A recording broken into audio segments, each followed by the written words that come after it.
안녕하세요. 지난 시간에는 컴퓨터 시스템의 개념과 그 기본적인 구성 요소, 그리고 컴퓨터의 주요 기능과 응용 분야에 대해서 알아보았습니다. 이번 시간에는 컴퓨터 하드웨어에 대해서 자세히 알아보도록 하겠습니다. 이번 파트의 학습 내용은 컴퓨터 시스템의 구조를 전체적인 관점에서 살펴보고요. 하드웨어 장치들의 기능별 구조와 세부 동작을 알아보도록 하겠습니다. 컴퓨터 하드웨어 구성에 대해서 알아보도록 하겠습니다. 입학 선물로 노트북을 받게 되었다면 어때요? 기분도 좋겠지만 우선 이 컴퓨터 뭘로 구성이 되었지? 그리고 성능은 어떻게 되지? 라고 궁금하실 겁니다. 그 성능을 알기 위해서는 다음과 같은 컴퓨터의 사양이라고 합니다. 사양을 알 수 있어야겠죠? 이 컴퓨터의 사양은 인텔이라고 하는 데서 CPU를 만들었고, 이 커피레이크라는 것은 인텔에서 만든 그 CPU의 세대별 네이밍을 해놓은 것이고요. 여기 보니까 코어 i9으로 되어 있는데 이게 CPU의 종류입니다. 인텔에서는 코어 i3로 3부터 i9까지 지금 만들어 놨죠. 그래서 이게 숫자가 클수록 그 사양입니다. 상당히 좋은 CPU죠. 헥사 코어라고 하는 거는 코어가 6개 있다라는 거고요. 속도라고 하는 거는 이제 우리 CPU 속도를 의미하는 건데요. 컴퓨터 속도도 같은 의미로 사용합니다. 그래서 클럭 속도라고 하고, 클럭 속도는 우리 보면은 전기 신호가 생기면 이렇게 펄스라는 게 있죠. 탁탁 튀는 거. 이렇게 튀는데 그 펄스가 몇 개 만들어지는지를 측정해서 그 속도를 알아보는데요. 여기에서 속도가 2.9GHz다 라고 하면요. 여기 기가, 이 기가는 10의 9승을 의미합니다. 그러니까 엄청난 속도죠. 1초 동안 펄스가 2.9GB니까요. 그리고 터보 부스트라고 하는 거는 이제 그 코어 속도를 더 높여주기 위해서 CPU 속도를 더 업그레이드 해주는 거고요. 그다음에 화면이라고 하는 거는 우리가 알고 있는 모니터를 의미합니다. 그래서 17.3인치라고 하는 것은 대각선의 길이를 측정한 거고요.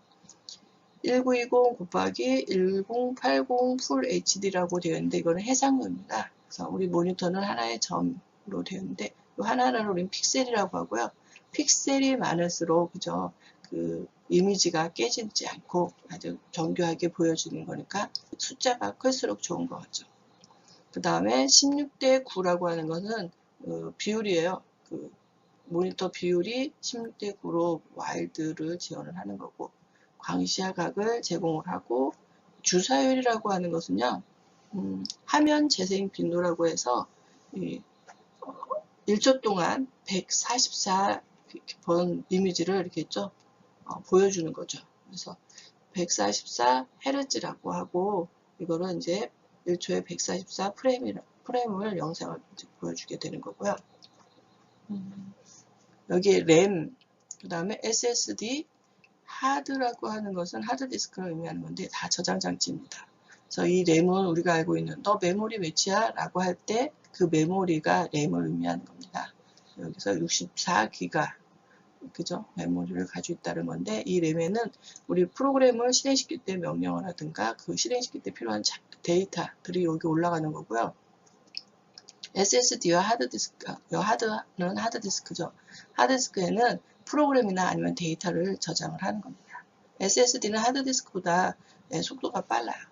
그래서 여기 SSD를 선호를 하는데 가격이 비싸기 때문에 상대적으로 하드디스크에 비해서 비싸기 때문에 C 드라이브에도 넣고 운영체제나 아니면 이제 메인 프로그램들을 여기다 깔아놓고 쓰고요. 하드디스크는 데이터나 아니면 백업용으로 많이 사용하고 있습니다. 그리고 그래픽 카드로는 지포스를 사용했네, 그죠? 그래서 이거 우리는 지금 딥러닝이죠. 딥러닝이란 말 많이 들었죠. 거기서 사용하는 GPU입니다. 연산 속도를 높이기 위해서 많이 사용하고 있고요.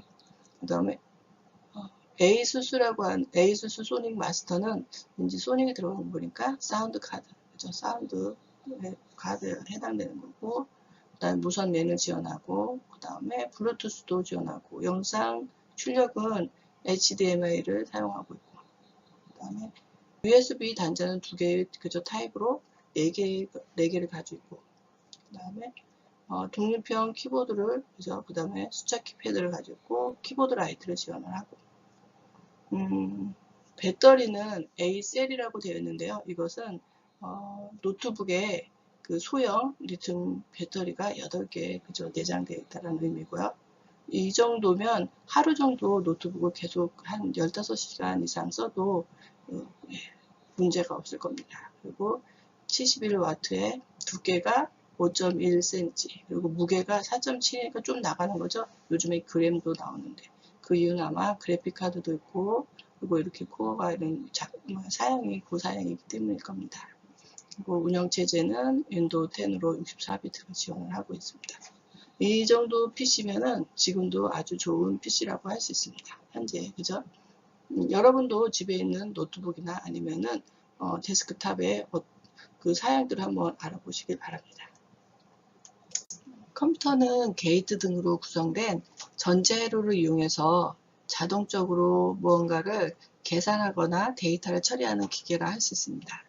이 기계를 통해서 지능에 해당되는 특정 프로그램을 실행을 하게 되는데, 프로그램을 실행하기 위해서는 데이터를 입력받고, 그 다음에 그 받은 데이터에 대해서 처리하고, 그리고 그 결과를 어딘가에 저장하거나 아니면은 그 검색해서 출력하는 일을 할 수 있겠죠.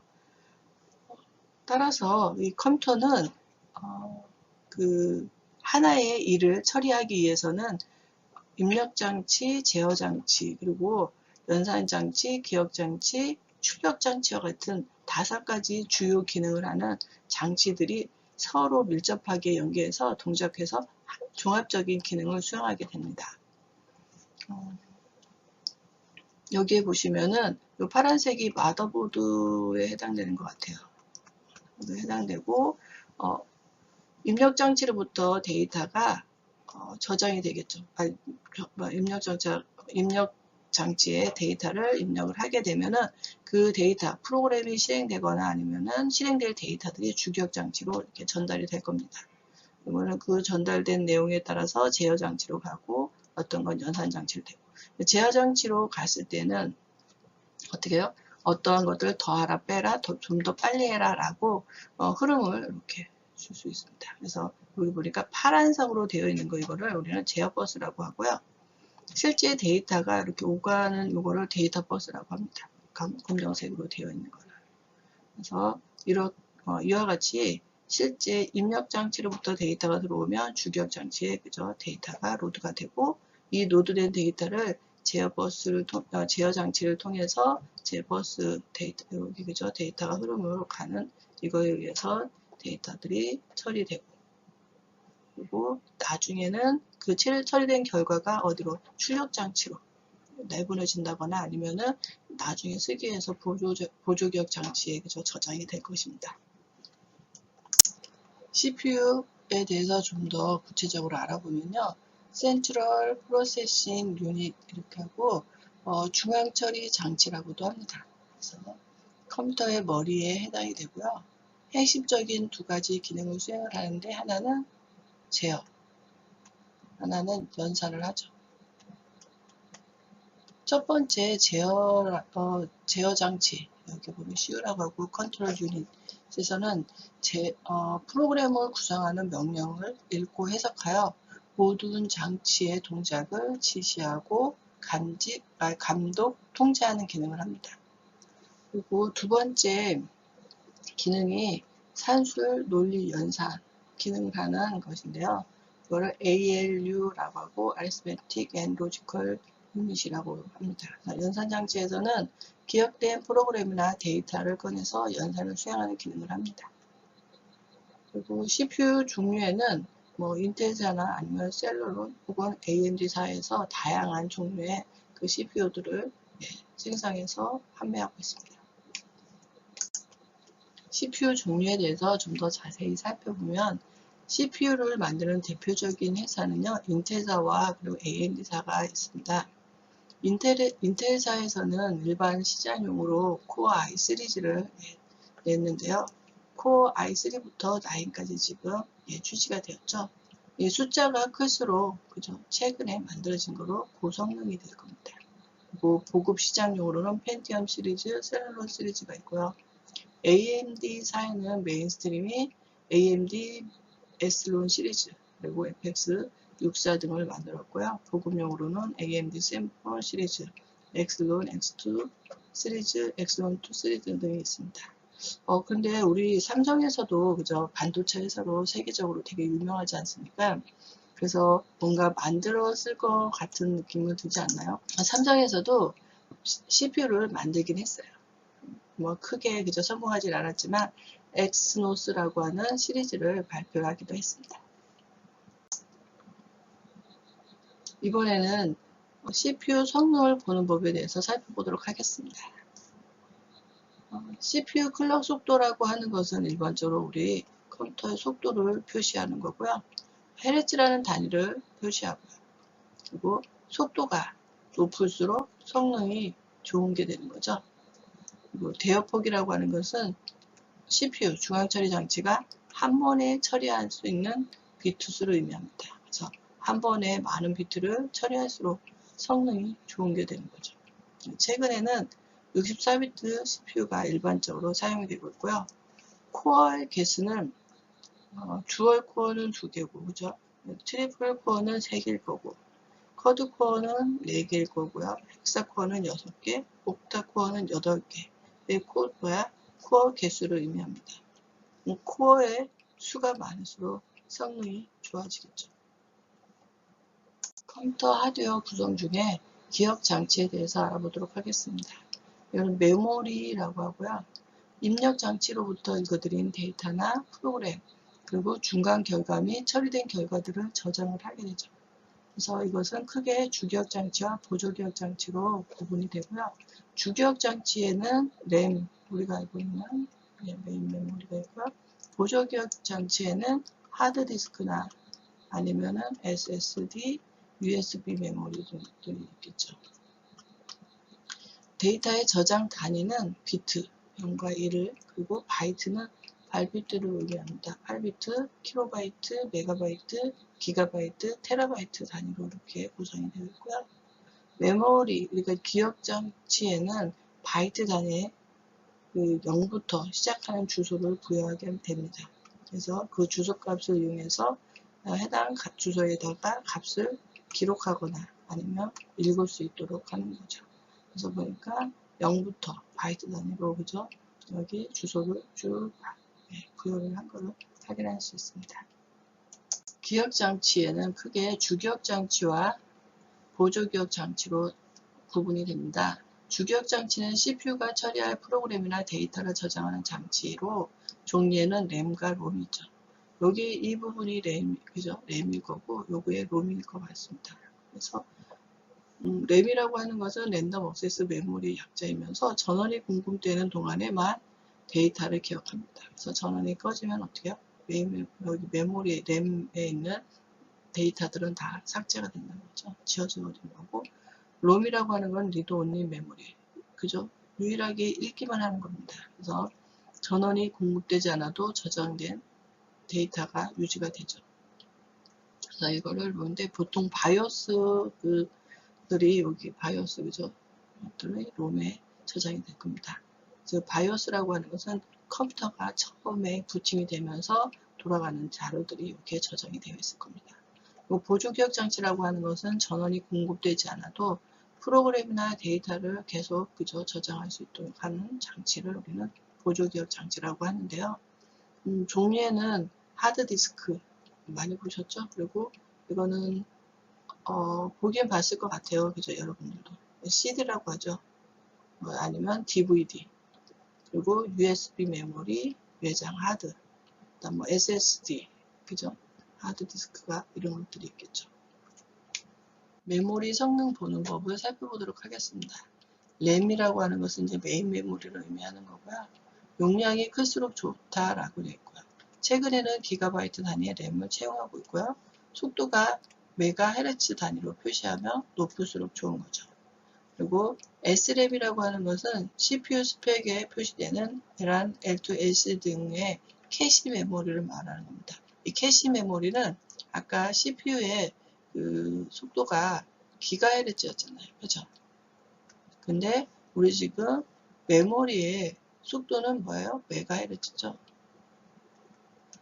기가헤르츠는 10의 9승을 의미하는 거고요. 예, 메가는 10의 6승입니다. 그래서 두 사이에 속도 차이가 많이 나기 때문에 요거 사이에다가 캐시 메모리를 두는 겁니다.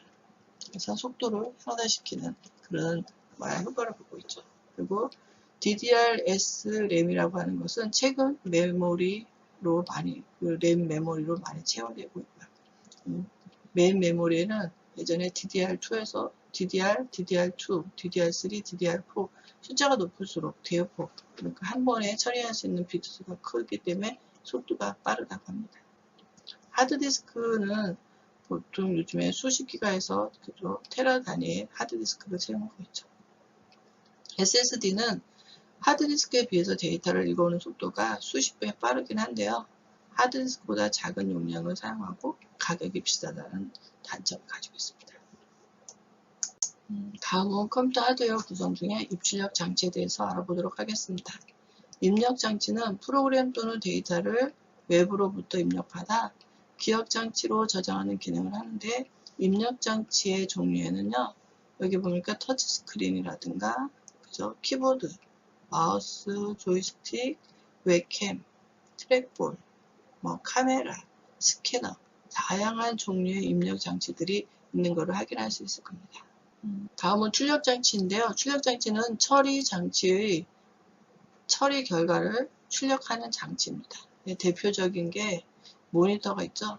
그리고 그 외에도 스피커, 헤드폰, 그 다음에 플로터, 프로젝터, 그 다음에 프린터 등 다양한 종류의 그 출력 장치가 있음을 알 수 있을 겁니다.